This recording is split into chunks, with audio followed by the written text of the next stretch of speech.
Is it me, or is Commander becoming too homogenized? If it's me, you can leave a comment telling me I'm wrong. I don't care, I can take it. But that's not going to stop me in my challenge to make strong decks with unloved legendary creatures. I want to extend that challenge to you as well. You know who you are. You can make a strong deck without net decking. The prevalence of EDH rec has led to a rise of boring and repetitive decks. Look at the top commanders. How many of these helm your decks? You don't have to lie. I'm not going to hide the fact that I'm a hypocrite with a Lathril deck, the most popular of the popular elf commanders. It's a strong, synergistic deck, yet I find myself unable to bring it out to play. It took me a while to figure out why. The why came on the 100th time of seeing Jodah the Unifier. It clicked. I had to stop the madness. I'm tired of seeing the same decks over and over and over. I'm sure everybody else is as well. I headed home that evening and disassembled my Jodah deck. Don't get me wrong now, I love playing a well-tuned machine of a commander deck. I just want to do it with unique commanders. I want you to do the same. For inspiration, here are my top 5 strong and or synergistic decks with unloved commanders that don't live in the top 250 on EDH Rec. Crick helmed my mono black brew for many years, yet his popularity increased substantially after its printing in Modern Horizons 3. That's just way too popular for me. Had to disassemble the deck, and like a phoenix, let the new build rise from the ashes. Volrath stared up at me from my binder and said, "Build me." But how would I build this deck? Well, the main game plan is to discard massive creatures of the Volrath and one-shot an opponent. We're discarding huge mana creatures like Emrakul, the World Anew, Hypnox, and Spirit of the Night. The goal is to get 21 commander damage as early as turn 4. To accomplish this, we want to ramp out Volrath as fast as possible and make him unblockable. To get him out early, we run a few ramp sources that give card disadvantage, such as Dark Ritual, Cabal Ritual, Lotus Petal, and Blood Pet. Now, don't sleep on Blood Pet. It's so ugly, it's adorable, it's the Shih Tzu of magic cards, and it gives you a mana. To make him hard to block, we use cards such as Whisper Silk Cloak and Manifold Key. Furthermore, our lands assist this strategy. The Black Gate and Shizo Death Storehouse are the main ones. If Volrath can't be blocked, he can easily one-shot a player. Now to get those pieces, we run tutors and the best card advantage. Imperial Seal, Vampiric Tutor, Urza's Cave, Sidisi Undead Vizier, and Runescar Demon can get us those game-winning cards. If we can't tutor what we need to win the game, we can just fill up our hand and our board. Necropotence and Bolas' Citadel are the real standouts. This goes to show Volrath is the real Voltron commander. On a whim, I wanted to build a Sultai lands deck. I think I was just brainwashed by all the Canadian Highlander content I was watching. I was like, I can make a super powerful Muldrotha deck, and it'd be all based on land recursion. I bought all of the staples, including fetches, but the deck would not function. It downright didn't do anything. I'm sure the same thing has happened to you. I had to go back to the drawing board and make something mono green. I could have used one of the more powerful Titanias, but Molimo Moral Sorcerer deserves some love. Molimo Moral Sorcerer cares about the number of lands in play. He can get downright huge and win through commander damage.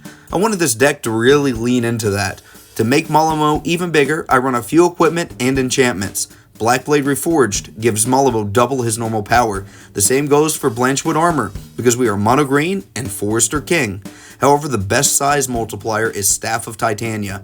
This equipment does the same thing as Blackblade Reforged, but gives us a Dryad Arbor token every time Molimo attacks. If the Voltron strategy isn't working, we can pivot to a typical landfall strategy and land recursion. This deck runs the best mono green landfall cards. Of course, we're running the old school, albeit weaker payoffs, such as Avenger of Zendikar and Rampaging Balos. They might be slow in their old age, but they can make a ton of large threats if they go unanswered. On the stronger side, there is Greensleeves, Morrow Sorcerer, and Scoot Swarm, which I can get down a lot earlier to go wide with tokens. I also run all 3 of the Titanias.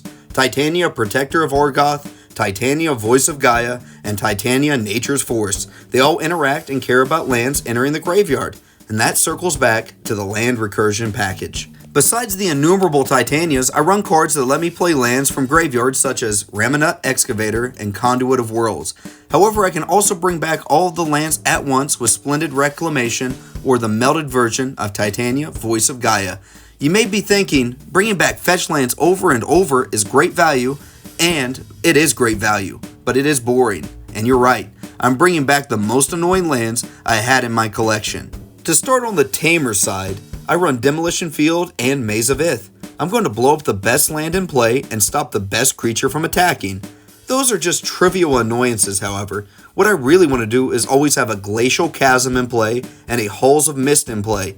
I want to make attacking super hard for my opponents until I build up an overwhelming board, then win through combat with overrun effects. This just goes to show how vital land destruction is in a Commander game.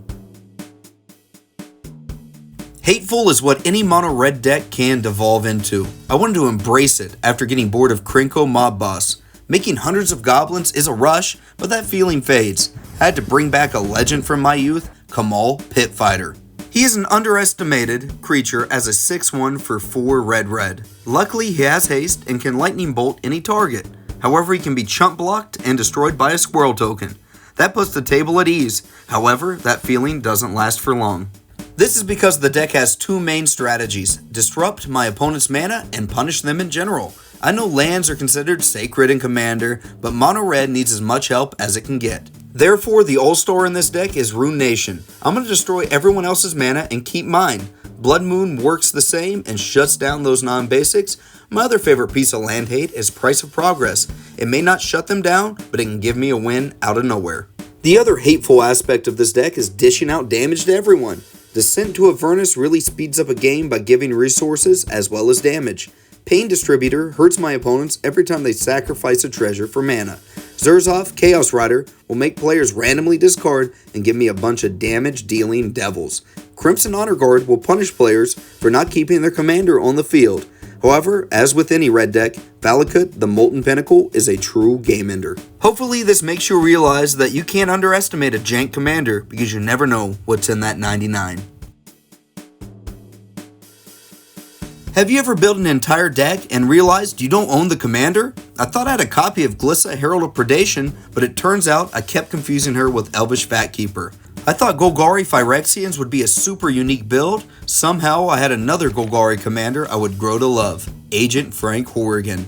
This 7-cost commander proliferates twice on ETB and when he attacks, but how do we take advantage of that proliferation? One thought was Infect and Toxic, but that seems a little too boring. I had to go the +1/+1 counters route. Just like with my Volrath build, I have to ramp hard to get this mutant out quickly. That's why I run Mana Dorks. Deathrite Shaman, Llanowar Elves, Elves of Deep Shadow, and Birds of Paradise let me get Frank out a couple of turns early. On top of that, there are a bunch of synergistic mana rocks and dorks that can produce a lot of mana when they get proliferated. The best ones in the deck are Everflowing Chalice, Astral Cornucopia, and Kami of Whispered Hopes.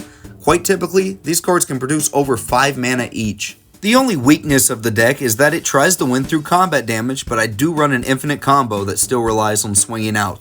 That combo is based around Ivy Lane Denizen and Herd Baloth. This 2-card combo can make an infinite number of 4/4 Beats tokens.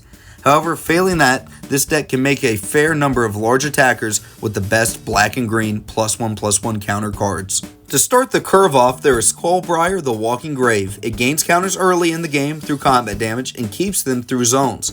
I can proliferate and make him a massive threat late game. However, the best 2-mana counter card, in my opinion, is Well Rested. It turns my turn 1 mana dork into life gain, card draw, and a beater with all those counters. Moving up in mana value, there is Renata Cult to the Hunt, which will consistently place counters on my creatures. Even better, there is Forgotten Ancient. This unassuming elemental gains counters every time a spell is cast, and then allows those counters to be moved across the team. As we increase in mana value, the cards just get even better. Who would have thought that was possible? At 5 mana, I have Nixilis the Fallen. I always wanted to find a home for him, and this is it. He gets 3 counters when the land ETBs, and then drains an opponent for 3. Now we have to move on to one of the best cards in the entire deck, Defiler of Vigor. This worm reduces my green spells and puts counters on all of my creatures when I cast a green permanent spell. That way Frank has plenty of proliferation targets. Finally, the last bonkers +1/+1 counters card is Necropolis Regent. This vampire doubles the power of each creature with counters every time they connect. If the game goes long, this goes exponential. Hopefully this shows that an unplayed high-cost commander can be a delightful surprise. Boros, the laughingstock of the Ravnican guilds, proved difficult to brew. Finding a unique and fun commander seemed impossible, then I found the bird, Otharri, Sun's Glory. This backup commander from Phyrexia All Will Be One is hard to remove and goes incredibly wide. Otharri makes a 2/2 rebel for each experience counter you have when it attacks.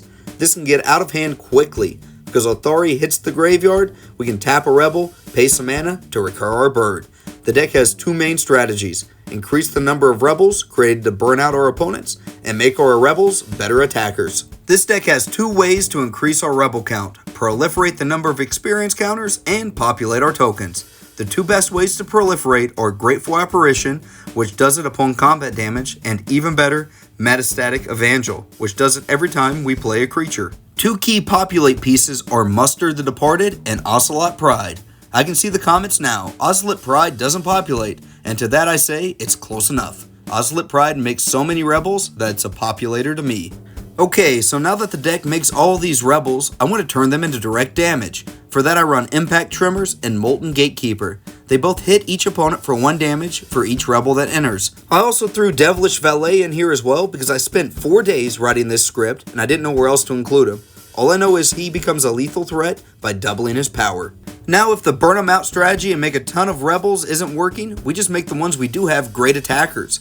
Intangible Virtue is going to pump all of our rebels by +1/+1 and give them vigilance.